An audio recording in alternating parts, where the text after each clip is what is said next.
So చాలామంది students AP ECET కానివ్వండి, TG ఈసెట్కి కానివ్వండి ప్రిపేర్ అవుతా ఉన్నారు, కోచింగ్లు తీసుకుంటా ఉన్నారు. దానికి కారణం ఏంటంటే సీటు రాక కాదు, సీటు దొరక్క కాదు. సీటు ఏకదాటికి పెట్టినా కూడా క్వాలిఫై అయితే వాళ్ళ రోజున ఎక్కడ పెడితే అక్కడ ఉన్నాయి. కాకపోతే కాలేజీకి వచ్చేసరికి 6 సీట్లు, 60కి 6 సీట్లు మాత్రమే ఉన్నాయి. పర్మిషన్లు అలా ఉన్నాయి. తెలంగాణ అది ఇప్పుడు ఆంధ్ర కూడా మరి ఇంతకుముందు అలాగే ఉండేది, ఇప్పుడు ఏమైనా మారుస్తారని తెలియదు. కానీ ఇక 120 సీట్లకి 12 ఈసెట్ ద్వారా వచ్చేవాళ్ళకి, అంటే లాటరల్ ఎంట్రీ కింద జాయిన్ అవడానికి. డైరెక్ట్ సెకండ్ ఇయర్ కదా మీరు జాయిన్ అయ్యేది. సో ఇలా కాలేజ్ వైజ్గా సీట్లు మరి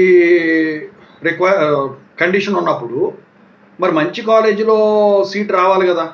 మంచి కాలేజీలో సీట్ రావాలంటే మంచి ర్యాంక్ రావాలి. సరే, ఇంతకుముందు ఏపీకి తెలంగాణకి ఉన్న ఈసెట్ రాసే స్టూడెంట్స్కి ఒక షాక్ లాంటి న్యూస్ చెప్పాను. అదేంటని పైన ఐకార్డులో కానీ ఎండ్ కార్డులో ఉంటుంది, చూసుకోండి. అయితే దాని ప్రకారం చూసుకున్నా కూడా ఇంకా యూనివర్సిటీల్లో కూడా సీటు తెచ్చుకునే దానికి కూడా ఛాన్స్ ఉంది. అది కూడా రావాలన్నా మంచి ర్యాంక్ రావాలి. మరి రావాలంటే ఏం చేయాలి? కోచింగ్ తీసుకున్న వాళ్ళ మాత్రమే వస్తుందా, లేకపోతే ఓన్ ప్రిపరేషన్ ద్వారా కూడా తెచ్చుకోవచ్చు? సో కొన్ని చెప్తారు. సో దాని ప్రకారం మీరు ప్రిపేర్ అవ్వండి. సో ముందుగా అయితే మీకు ఏమైనా డౌట్స్ ఉన్నట్టయితే కాల్మీ4 యాప్ ఐడీస్ వచ్చేసరికి డిస్క్రిప్షన్లో ఉన్న టెలిగ్రామ్ మీది, తెలుగు ఇంజనీరింగ్ ఎడ్యుకేషన్ది, అందులో జాయిన్ అయ్యి ఖచ్చితంగా అయితే కాల్ చేయండి. వాట్సాప్ కూడా ఉంది. ఇంతవరకు ఈ ఛానల్ సబ్స్క్రైబ్ చేసుకున్న వాళ్ళు ఎవరైనా ఉన్నట్టయితే ఖచ్చితంగా అయితే సబ్స్క్రైబ్ చేసుకోండి, వీడియోని లైక్ చేయండి, షేర్ చేయండి. ఇక సాఫ్ట్వేర్ కోసం వర్క్ సపోర్ట్ ఛానల్ కూడా సబ్స్క్రైబ్ చేసుకోండి. తెలంగాణ వాళ్ళు English engineering education, JNTU university updates channel కూడా సబ్స్క్రైబ్ చేసుకోండి. ఇక ఈ సెట్కి నోటిఫికేషన్లు వచ్చేసినాయి. మరి మొత్తానికి అందరూ అప్లై చేస్తూ ఉన్నారు. కాలేజీలో సీట్ కొట్టాలంటే ఇప్పటికే కోచింగ్లు మొదలెట్టేశారు. బ్యాక్లాగ్స్ ఉన్నవాళ్ళు లేరు, బ్యాక్లాగ్స్ లేని వాళ్ళు లేరు, అందరూ కూడా. అయితే మీరు ఏంటంటే నేను చెప్పొచ్చేది కోచింగ్ సెంటర్లో సరిగ్గా చెప్పవని కాదు, విత్ ఇన్ ది షార్ట్ పీరియడ్లో తీసుకున్న కోచింగు ఎంతవరకు రీచ్ అవుతుంది అన్నదే ఇంపార్టెంట్. సో కోచింగ్ తీసుకోండి, నేను వద్దాను.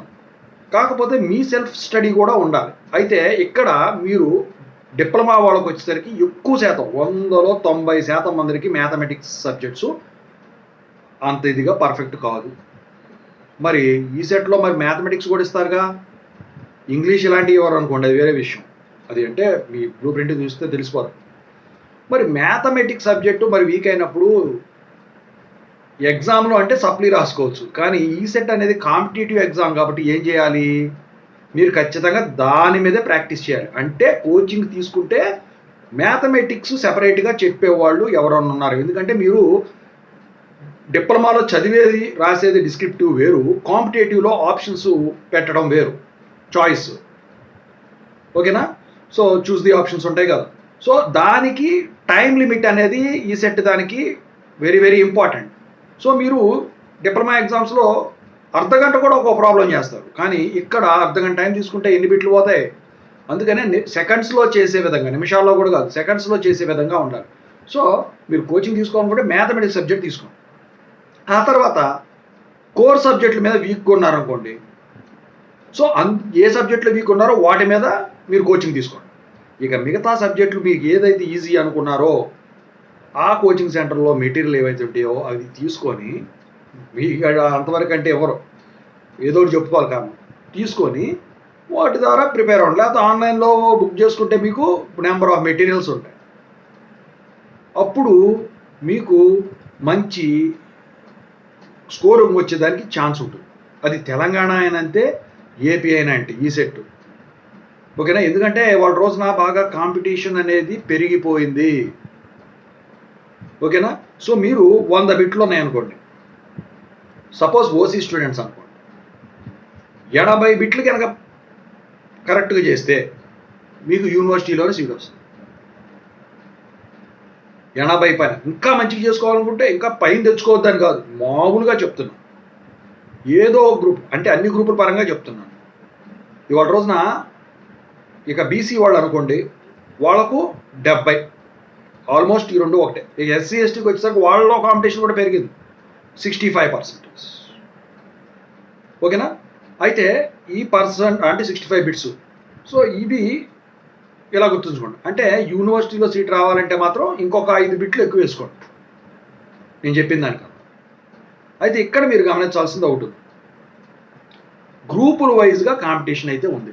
ఇప్పుడు ఏం చేస్తున్నారంటే, సో చాలామంది అడుగుతా ఉన్నారు, ఇప్పుడు నేను డిప్లొమాలో బ్రాంచ్లో చేశాను, ఫర్ ఎగ్జాంపుల్ ట్రిపుల్ ఈ. నేను వేరే బ్రాంచ్కి షిఫ్ట్ అవ్వచ్చా? సో అది నేను సెపరేట్ వీడియో చేస్తానంటే అది చెప్పాల్సింది ఎంత ఉంది, అది ఇప్పుడు సాగేది. అయితే ఇక్కడ మీరు ఇంకోటి గుర్తుంచుకోవాలి, గ్రూపులను బట్టి కూడా యూనివర్సిటీలో ర్యాంకు వ్యారీ అవుతుంది. నేను ఓవరాల్గా చెప్పాను. ఇవాళ రోజున డిమాండ్ దేనికి ఉంది? CSE, AIDS, AI and data science, అదే ఏఐ అండ్ డేటా స్ట్రక్చర్స్, ఓకేనా, ఏఐ అండ్ మెషిన్ లెర్నింగ్, వీటి మీద ఎక్కువ డిమాండ్. దాని తర్వాత ఎక్కువ స్కోప్ దేనికి ఉంది? ఈసీకి ఉంది. ఈసీ ట్రిపుల్ ఈ రెండు ఆల్మోస్ట్ సేమ్ ఉంది. ఆ తర్వాత ఇక మిగతా మెకానికల్, సివిల్ ఇవన్నీ ఉన్నాయి. మరి ఇప్పుడు నువ్వేదైతే డిమాండ్ ఉన్న గ్రూప్ కావాలనుకుంటున్నావో, నీకులాగే నీ కోర్ స్టూడెంట్స్ కూడా అదే ర్యాంక్ కావాలనుకుంటారు కదా, అదే సీట్ కావాలనుకుంటారు. మరి అది రావాలంటే యూనివర్సిటీలో ఎంత ర్యాంక్ వచ్చి ఉండాలి? తక్కువ ర్యాంక్ వచ్చి ఉండాలి. ఎందుకంటే 10 మంది ఉన్నారనుకోండి, 6 సీట్లు ఉన్నాయి అనుకోండి, ర్యాంకు ఈ టాప్ 6లో ఉండాలి. అదే డిమాండ్ తక్కువ ఉంది, 10 సీట్లు ఉన్నాయి కానీ 6 సీట్లే ఉన్నాయి, అది కూడా కాకపోతే ఇక్కడ వచ్చేసరికి 4 ఉన్నారు, ఇంకెన్ని సీట్లు మిగులుతున్నాయి? 2 సీట్లు మిగులుతున్నాయి. సో ఈ 10:6 రేషియోనేమో సిఎస్సికి సంబంధించిన గ్రూపులన్నిటికీ యూనివర్సిటీలో, ఈ 4:6 అంటే 4 మెంబర్స్ 6 సీట్స్ వచ్చేసరికి మిగతా కోర్ గ్రూపులు సంబంధించి కొన్ని అయితే ఆ 4 కూడా అవ్వట్లేదు. సో దాని ప్రకారమే ర్యాంకు వ్యారీ అవుతుంది. సో ఇంతకు ముందు పెట్టాను లాస్ట్ ఇయర్ నేను ఏ ర్యాంక్ ఏ సీట్లో వస్తుందని చెప్పేసి, ప్రతి సంవత్సరం మారుతూ ఉంటుందండి, ఓకేనా. సో మీరు చేసుకునే ప్లానింగ్ ఏదైతే ఉంటుందో పక్కాగా ఉండాలి.